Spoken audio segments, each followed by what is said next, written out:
बच्चों, पहले वीडियो में हम लोग विलयन पाठ के नॉर्मलता तक का अध्ययन कर चुके हैं। इस वीडियो में नॉर्मलता के आगे सांद्रता का अध्ययन किया जाएगा। तो नॉर्मलता के बाद सांद्रता है विलयन की मोललता, मोलरिटी ऑफ सॉल्यूशन, विलयन की मोललता।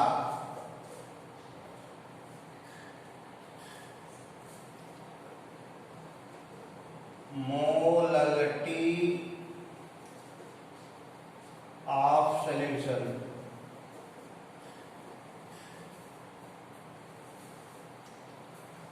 विलयन की मोललता किलोग्राम के रिस्पेक्ट में व्यक्त की जाती है, विलायक के द्रव्यमान के रिस्पेक्ट में व्यक्त की जाती है। 1 किलोग्राम विलायक में विलीन विलीय पदार्थ के मोलों की संख्या विलयन की मोललता कहलाती है। 1 किलोग्राम सॉल्वेंट में, विलायक में विलीय पदार्थ के जितने मोल घुले हों उसे मोललता कहते हैं। 1 किलोग्राम विलायक में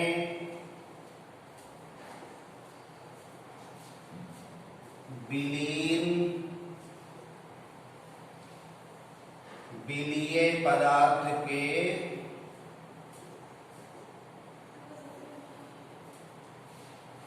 मोलों की संख्या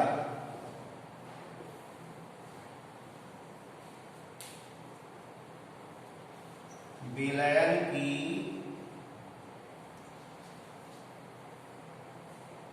मोललता कहलाती है।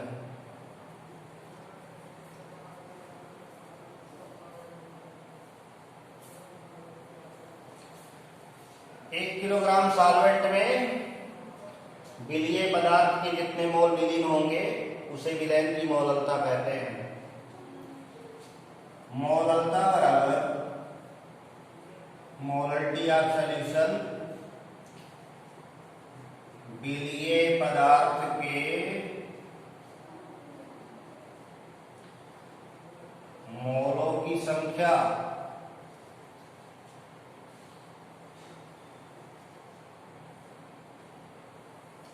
बटे विलायक का भार किलोग्राम में।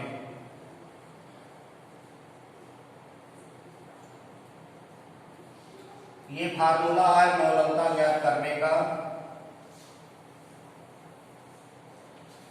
तो विलायक के द्रव्यमान के रिस्पेक्ट में मोललता व्यक्त की जाती है। प्रति किलोग्राम विलायक में विलीय पदार्थ के जितने मोल घुले हैं उसे विलयन की मोललता कहते हैं। मोललता ताप पर निर्भर नहीं करती। मोललता ताप पर निर्भर नहीं करती, क्योंकि द्रव्यमान ताप पर निर्भर नहीं करते हैं। तो विलायक के द्रव्यमान के रिस्पेक्ट में मोललता व्यक्त की जाती है, इसमें मोललता ताप पर निर्भर नहीं करती। विलयन की सांद्रता व्यक्त करने की जो मोललता यूनिट है वो ताप पर निर्भर नहीं करती है। इसका एक गणना आपको बताते हैं। जैसे एक लवण का अणुभार, एक लवण का अणुभार 30 है। कोई साल्ट है, उसका मॉलिक्यूलर वेट 30 है, 30 है। लवण की 3 ग्राम मात्रा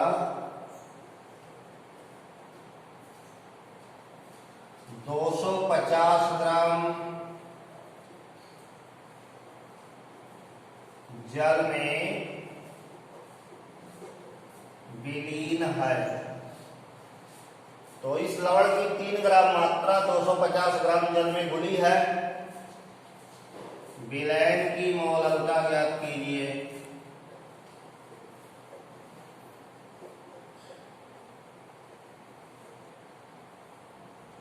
मौललता बताना है। तो मौललता का फार्मूला लगा दिया जाए। विलयन की मौललता बराबर विलय के मोलों की संख्या। तो 3 ग्राम भार है, उसको अणुभार से भाग दे दीजिए, मोल हो गया।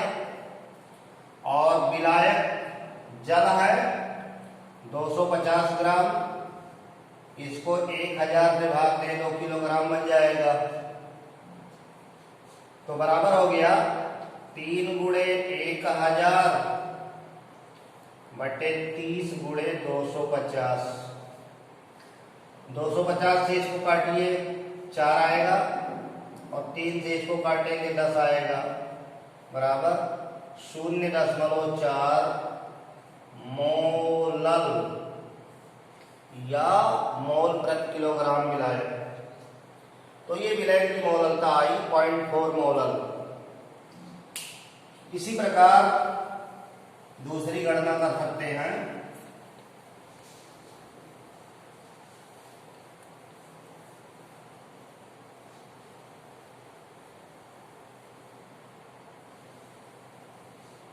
एक दूसरा केमिकल है सल्फ्यूरिक अम्ल H2SO4। सल्फ्यूरिक अम्ल का एक विलयन है। सल्फ्यूरिक अम्ल के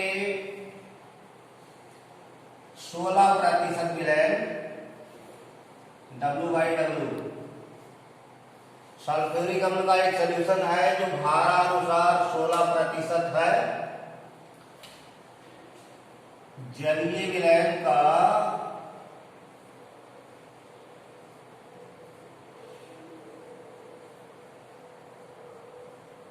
घनत्व 1.1094 ग्राम प्रति मिलीलीटर है।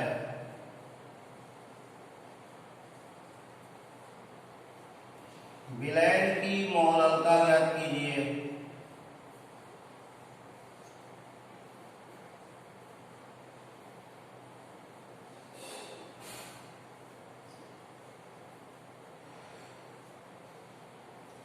तो एक सल्फ्यूरिक अम्ल का विलयन है और उसकी भार प्रतिशतता दी गई है 16% भारानुसार।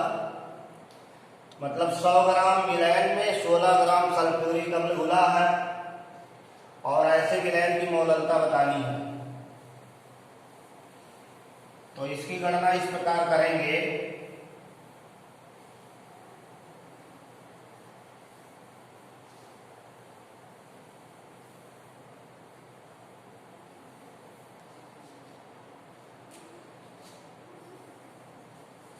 विलयन 16% भारानुसार है, तो विलयन का द्रव्यमान 100 ग्राम और H2SO4 का द्रव्यमान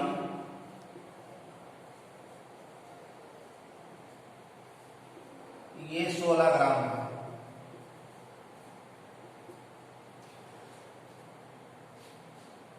अब विलयन का घनत्व दिया हुआ है, तो विलयन की मौललता बतानी है। 100 ग्राम विलयन में 16 ग्राम सल्फ्यूरिक अम्ल पाया जा रहा है।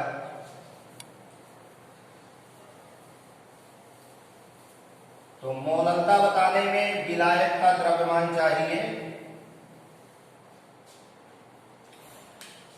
तो जल का द्रव्यमान, जल विलायक है, 16 में से 100 में से 16 घटा देंगे तो 10 में से 6 गया 4 और 9 में से 1 गया 8, 84 ग्राम विलायक हो जाएगा। यानी जल का द्रव्यमान 84 ग्राम हो गया। तो विलयन की मोललता बराबर सल्फ्यूरिक अम्ल का 16 ग्राम, इसका अणुभार है 2, 32, 64 जोड़ देंगे तो 98 आएगा। सल्फ्यूरिक अम्ल का अणुभार 98, 16 को 98 से डिवाइड करेंगे तो मोल बन जाएगा। और विलायक का भार किलोग्राम में, तो 84, इसको 1000 से डिवाइड कर दो, बराबर हुआ 16 गुणे 1000 बटे 98 गुणे 84। इसको सॉल्व कर दीजिए तो ये 42 हो गया, ये 500 हो गई, 21 हो गया, ये 250 हो गया। इसको काटेंगे ये 49 हो गया, ये 2 8 16 हो गया। यहाँ लाएंगे 8 0 0, 8 5 40 के 0 4, 8 2 16 4 20, 2000 और 49 और 21 का गुणा कर दीजिए तो गुणा करेंगे आएगा 49 और 2 से 9 में 2 9 18, 2 4 8 1 9, 9 8 4 12, ये 2 1 9 1 10, 1029। 2000 को 1029 से डिवाइड कर दीजिए, मोललता मिल जाएगी। 1029 से डिवाइड करिए 2000 को तो एक बार जाएगा, 10 में से 9 गया 1, 9 में से 2 गया 7, 9 हो गया, 10 में बढ़ा दीजिए, 97 10, 10 8 80, 8 बार ले जाएंगे तो 8 बार ले जाएंगे, 8 9 72 के 2 7, 8 2 16, 7 23, 8 इकन्ने में 8,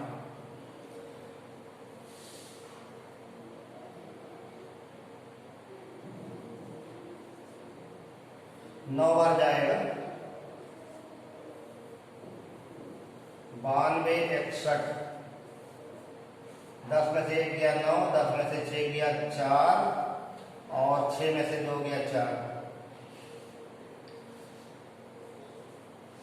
तो 1.94 मोल प्रति किलोग्राम आएगा। 1.94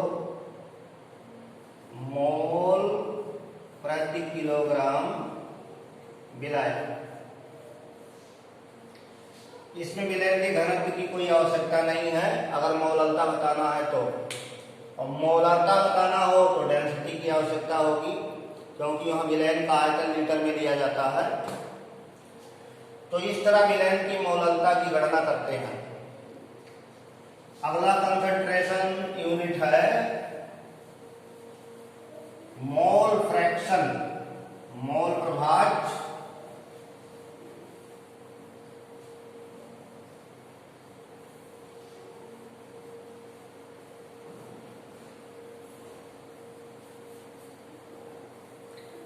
मोल फ्रैक्शन की गणना इस प्रकार करते हैं, मोल फ्रैक्शन, मोल प्रभाज्य, मोल फ्रैक्शन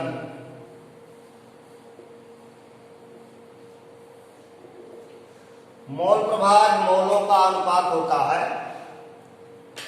विलयन में जितने कंपोनेंट हैं सबका मोल आपको चाहिए। जिस कंपोनेंट का मोल प्रभाज्य निकालना हो उसके मोलों की संख्या और विलयन में उपस्थित सभी घटकों के कुल मोलों की संख्या के अनुपात को मोल प्रभाज्य कहेंगे।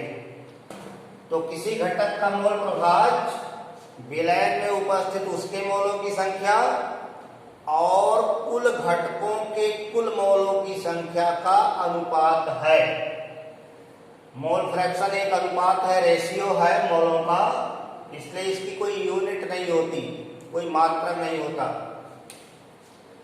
तो विलयन में उपस्थित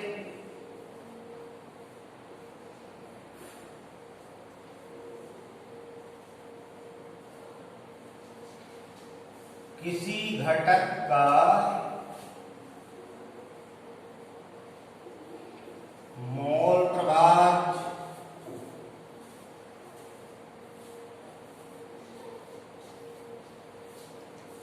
उस घटक के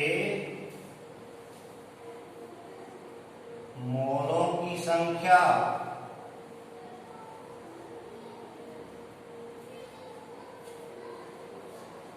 और विलयन में उपस्थित सभी घटकों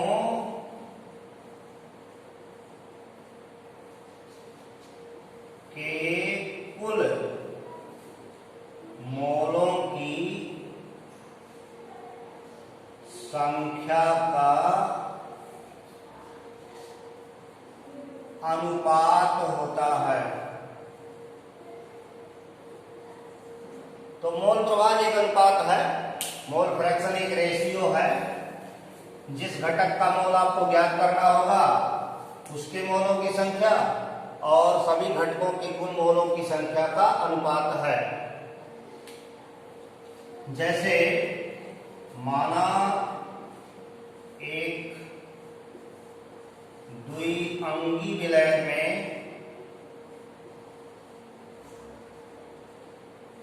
एक कोई बाइनरी सॉल्यूशन है। द्विअंगी विलयन में स्मॉल एल मोल विलीय और कैपिटल एल मोल विलायक उपस्थित है। एक कोई सॉल्यूशन है बाइनरी दो कंपोनेंटों वाला, उसमें एन मोल विलीय है और कैपिटल एन मोल विलायक है। अब इसका मोल फ्रैक्शन आपको ज्ञात करना है। तो मोल फ्रैक्शन ज्ञात करने में विलीय का मोल प्रभाज बराबर विलीय का मोल प्रभाज, mole fraction of solute equal to विलीय के मोलों की संख्या बटे विलीय धन विलायक के मोलों की संख्या। तो ये सॉल्यूट का मोल फ्रैक्शन हो गया। सॉल्यूट के मोल ऊपर और सॉल्यूट प्लस सॉल्वेंट के मोल नीचे। ऐसे विलायक का मोल प्रभाज mole fraction of solvent equal to capital N divided by small n plus capital N. तो विलीय और विलायक दो कंपोनेंट वाला सॉल्यूशन, सॉल्यूट और सॉल्वेंट दोनों का मोल फ्रैक्शन इस तरह निकाल लेंगे। दोनों को अगर जोड़ दिया जाए, दोनों कंपोनेंटों के मोल फ्रैक्शन को जोड़िए तो एक आएगा। यानी किसी सॉल्यूशन में जितने कंपोनेंट हैं सबके मोल फ्रैक्शन मोल प्रभाज का योग हमेशा एक होगा। अगर दो कंपोनेंट वाला है तो एक कंपोनेंट का ज्ञात करके दूसरे के लिए एक में से घटा देंगे तो दूसरे का मोल फ्रैक्शन आ जाएगा। जैसे एक कोई सॉल्यूशन है दो कंपोनेंट वाला और उसमें एसीटोन और जल घोले गए हैं। 900 ग्राम जल और 5.8 ग्राम एसीटोन है। 900 ग्राम जल में 5.8 ग्राम एसीटोन घोला गया है। 900 ग्राम जल में 5.8 ग्राम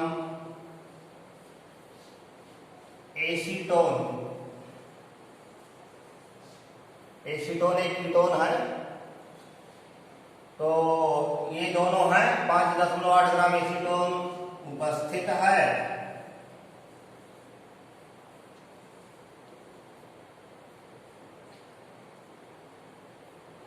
दोनों का मोल प्रभाव ज्ञात कीजिए।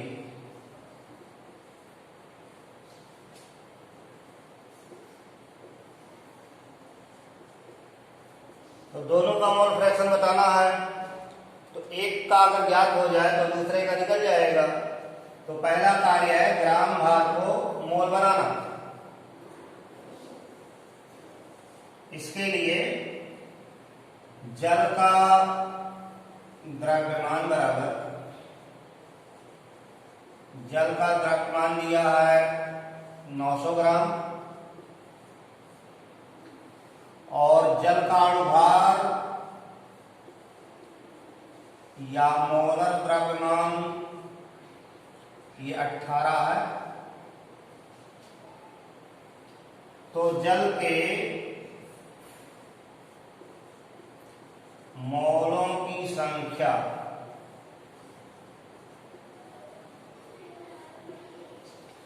ग्राम भार, इसको अणुभार से भाग देंगे तो 50 मोल आएगा।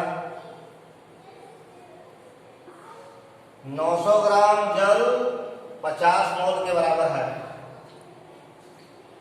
एसीटोन का द्रव्यमान बराबर 5.8 ग्राम ये दिया है। एसीटोन इसका फार्मूला है CH3COCH3। एसीटोन का अणुभार, इसका अणुभार निकाल देंगे। अणुभार निकालने के लिए सबका परमाणु भार जोड़ दिया जाए। कार्बन का 12, 12 3 15, 15 12 27 और इधर 12 3 15, तो जोड़ा जाएगा तो 15 प्लस 12 और प्लस 16 प्लस 12 3 15, 5 2 7, 6 13, 5 18 और 1 1 2 1 3 1 4 1 5, 58 आया। तो एसीटोन के मोलों की संख्या बराबर ग्राम भार 5.8 है, 58 से डिवाइड करेंगे 0.1 मोल आएगा। तो पहले दोनों के मोल बना लेंगे। मोल बनाने के बाद किसी का पहले मोल प्रभाव ज्ञात किया जाए तो जल का मोल प्रभाव, मोल फ्रैक्शन इक्वल टू जल का मोल, जल के मोल 50 हैं बटे कुल, तो 50 धन 0.1 बराबर 50 बटे 50.1 या बराबर 500 बटे 501। अब 501 से 500 को डिवाइड कर दिया जाए तो 9 बार जाएगा। 10 में से 9 गया 1, 9, 9 में से 5 गया 4, फिर 9 बार जाएगा। 10 में से 9 गया 1, 0, 9 में से 5 गया 4, अब 8 बार जाएगा। तो जल का मोल फ्रैक्शन 0.998 आया। जल का मोल प्रभाव 0.998 आया। अब जो है इसमें दो ही कंपोनेंट है, एक जल है एक एसीटोन है। तो जल का मिल गया तो एसीटोन निकालने के लिए एक में से घटा दीजिए, एक में से माइनस कर दिया जाए।